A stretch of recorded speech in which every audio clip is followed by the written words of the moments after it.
जय हिंद दोस्तों कैसे हैं आप। उम्मीद करता हूं कि आप अच्छे होंगे। दोस्तों जो मेरा आज का वीडियो है ये है डिफेंस पेंशन पे। दोस्तों आज मैं इस वीडियो में बात करने वाला हूं 7th CPC OROP-2 pension table के बारे में। तो दोस्तों जैसा आपको पता है कि पेंशन टेबल रिवाइज होनी है, OROP-2 आएगी और दोस्तों इस पर अभी काम भी चल रहा है। एक और चीज़ मैं आपको समझाना चाहूँगा दोस्तों, कल मैंने एक वीडियो बनाया था, उसमें मैंने आपको बताया था कि OROP-2 की पेंशन टेबल कैसी होगी और किस तरीके से उसमें रैंक वाइज पेंशन बढ़ रही है।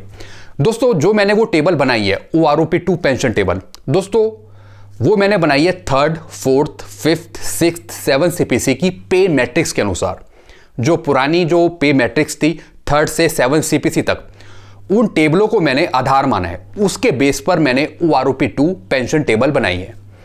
एक और चीज़ मैं आपको समझाना चाहूँगा दोस्तों, जो इससे पहले सिविलियन थे वो पहले कम पेंशन लेते थे और डिफेंस पेंशनरों की पेंशन ज़्यादा थी। लेकिन दोस्तों अब क्या हो रहा है, अब उल्टा हो गया है। अब जो डिफेंस पेंशनर है उनकी पेंशन कम हो गई और जो सिविलियन है उनकी पेंशन ज़्यादा हो गई।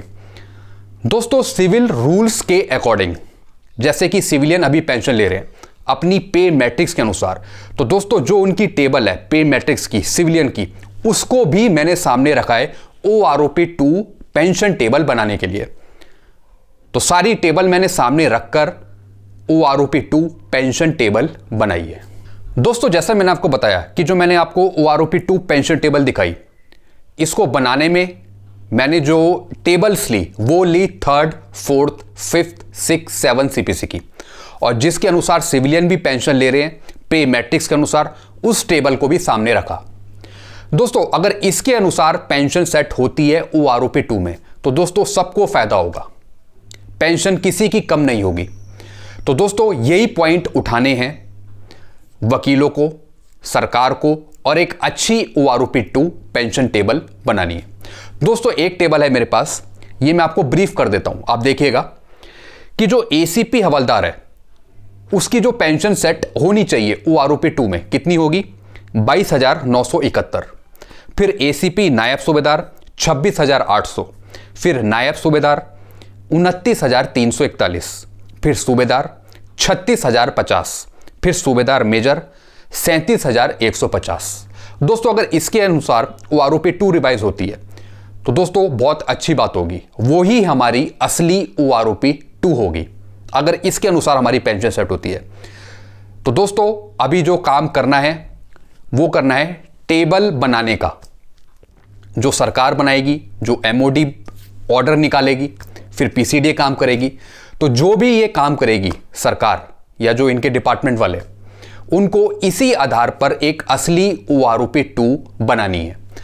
दोस्तों अगर इस तरीके की टेबल नहीं आती है, अगर इससे कम पेंशन बनती है और OROP-2 लॉन्च हो जाती है, OROP-2 बना दी जाती है, तो दोस्तों फिर हम उसे असली OROP नहीं मानेंगे, क्योंकि अभी OROP-2 बनी नहीं है, इस पे काम चल रहा है।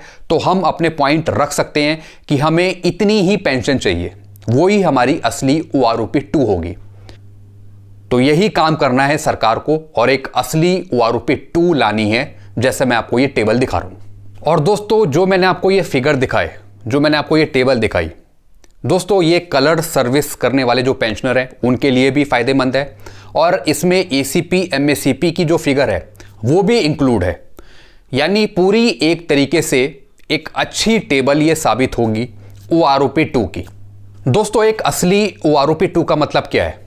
एक असली OROP-2 का मतलब है कि 7th CPC के अनुसार जितने भी पेंशनर हैं उनको पेंशन मिले, लेकिन जो पुरानी OROP थी वो असली OROP नहीं थी, उसमें 7th CPC का बेनिफिट नहीं था, क्योंकि वो 2014 की OROP पेंशन टेबल थी।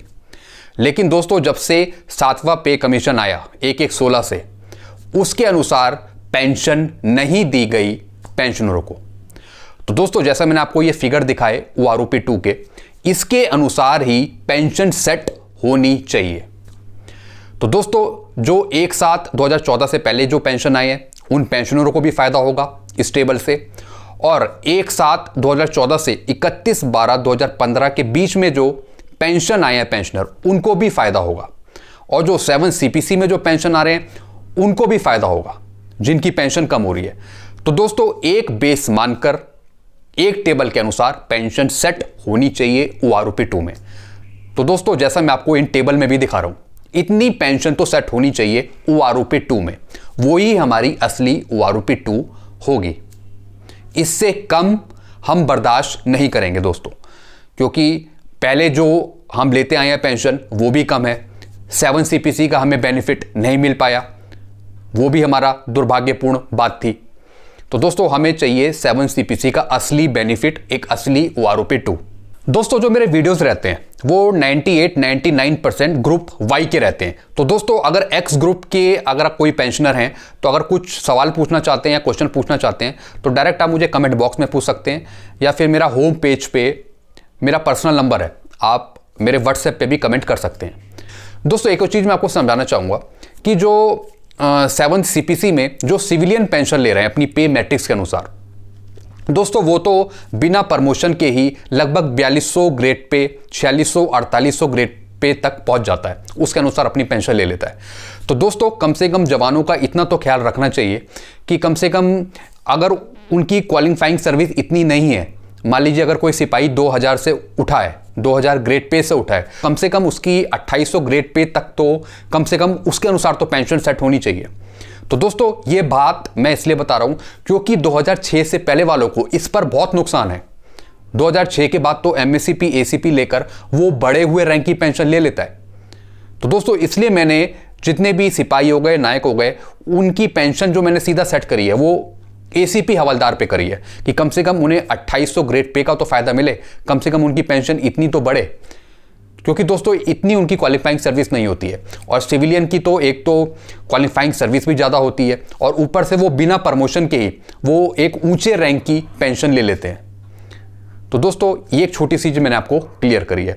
तो दोस्तों आई होप, हम उम्मीद करते हैं कि इसी टेबल के अकॉर्डिंग हमें पेंशन मिले आगे जब OROP 2 आए, क्योंकि दोस्तों जितने भी वकील हैं, जो भी सरकार है, कुछ भी काम करे, उनको ये पता होना चाहिए कि किस बेस पर हम OROP 2 बना रहे हैं। पेंशन की जो विसंगति है उसके बारे में पता होना चाहिए। एक अच्छी OROP 2 लाने के लिए उनको सारी चीजें पता होनी चाहिए दोस्तों, तभी एक वो अच्छी पेंशन टेबल बना पाएंगे।